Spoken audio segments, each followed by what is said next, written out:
the end of the month, and it's hard to differentiate which one when the receipts are duplicates, and the business office will kick the report back if you have the same receipt, the same $10 receipt for two different transactions. So you'll have to figure out which ones, which one you're missing anyway. So by using that that comment, it'll be quicker for you to figure out which ones are already uploading, which ones are not. Yeah, and I'll also add, like, number one, if y'all haven't ever like used any of these documents, like, I know it might seem like a little overwhelming, but once you get the hang of it, it's super helpful. So just like want to throw that word of encouragement out there.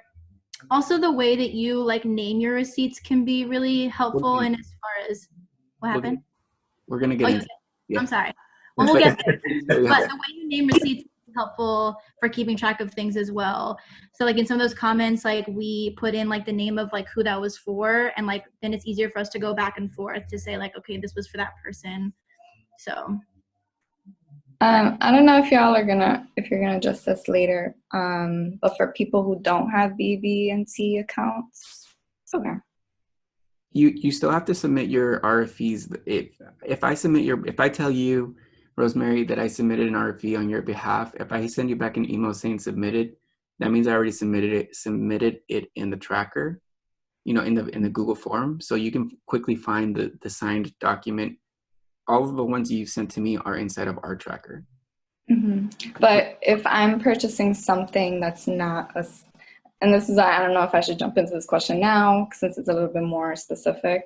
Mm-hmm. But if I'm purchasing something that's not just a scholarship. With your own money?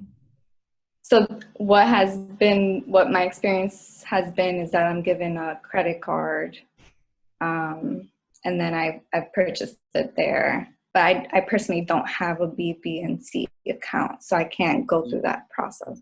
Yeah, you're not going to go through the weekly audits. I would do your weekly audits.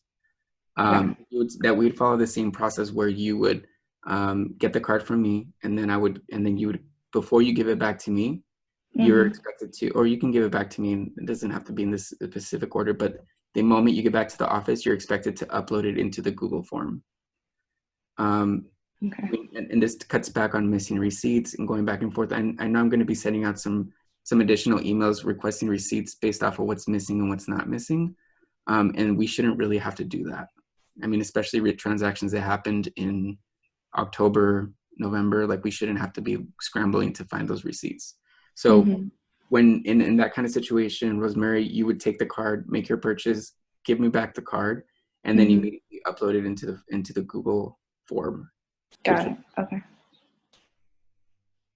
This one, but the education version. Okay. Now, Carolyn and I, we should do those weekly audits, right, George? On your own bank accounts, yes, because you have your own login, right? Yes, sir. Yes, then you should be doing an audit on yourself. Okay.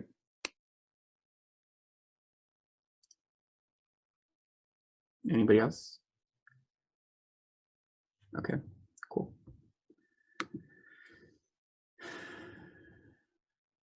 Submitting receipts, and Chris will take over from here. Just let me know when you need me to hit next slide, Chris. Of course. Okay. All right. So when submitting receipts, so these are the sections that we're going to cover. Making purchases, uploading receipts, weekly audits, following up with a tracker, and missing receipts within audits. Give me a second. Next slide, please.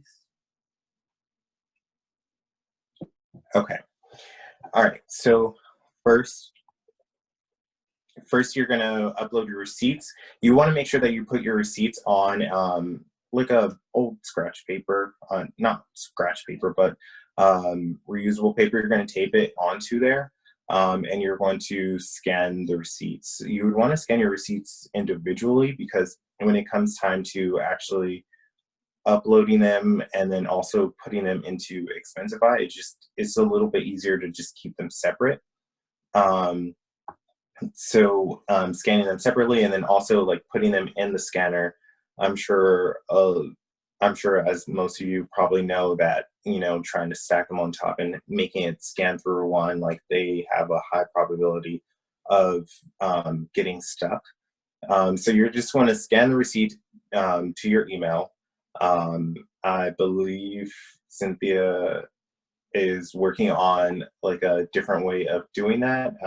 I know she mentioned wanting us to just take a picture of the receipts and sending it to our email, so that way we also don't lose it if you're out making a purchase or the email or the receipt tends to get faded very quickly. That way you just have that information on hand. So yeah, you can correct me if I'm wrong, but I think we decided that this Google form is gonna be sufficient enough where we don't have the additional step of having to send it to your own email address is not needed anymore. Okay, my apologies. I think. All right. So coding your receipts. Looking at there you go. The highlighted areas on this receipt are the areas that you want to focus on. So looking at the where you spent the money at, the date, the amount, and the program are going to be areas that you're going to want to just keep track of. Obviously, your program isn't going to be on the receipt, but the other two areas are. So first, when you email this to, or when you scan it and email it to you, you're going to want to download it from your email onto your computer. You can see that in the top right-hand corner of your screen. And you're going to want to name your receipt something that whoever is doing the uploading and or budgeting the account can easily find the receipt. So as far as for health promotions, business name, date of purchase, amount, and its associated program is the naming procedure that we're going to go with. I believe you guys are going to stick with the same thing.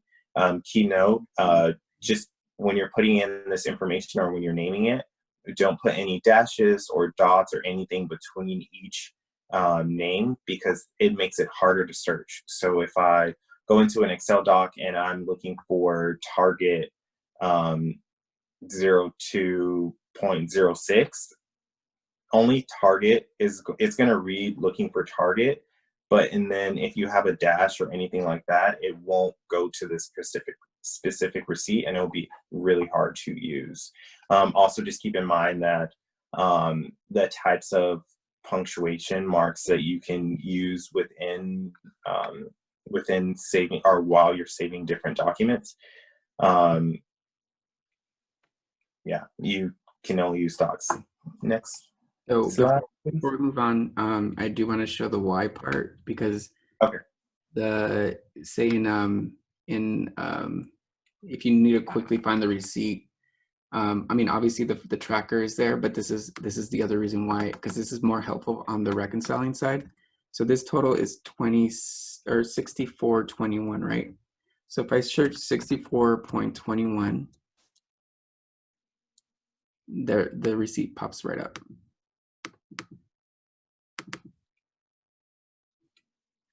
There it is. So when you're actually reconciling, so if you're in charge of reconciling, which I think Jacobo, Carolyn, and myself are responsible for reconciling, and soon to be, we're going to figure a different process out for the after schools program. But when you're uploading documents into Expensify, it makes it very easy to just, when it's asking you to upload, so when you're when you have a charge and you have a new, and this is just an example, but like say if this is what you're being prompted to use, this is like this is what it looks like, but it'll already be pre-filled out. When you hit import from computer,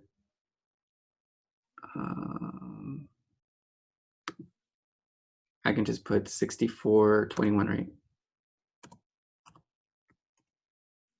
Hit search. And there it is. And that quickly allows us to like just move through the process so that we're not sitting there hunting for the receipt. All right, so Chris, go for it. Oh, this is like another so I ran all this past Patricia, and she had one suggestion that I know that I haven't actually talked to Cynthia or Chris about, but she wanted me to add this part in, where if you are submitting receipts for anything that's incentive related or something you have to give out to clients, you should definitely submit when on the reconciling side. You need to have supporting documents for those incentives. So, for example, if you're giving out gift cards, you need to upload your incentive log. If you're giving out, like her example was, if you're giving out laptops, then you should have a list of clients that you gave out the laptops to, right along with the receipt that you're uploading into Expensify. And I know that that's going to be difficult to do with incentives for like, when she mentioned that, I immediately thought of like the CTR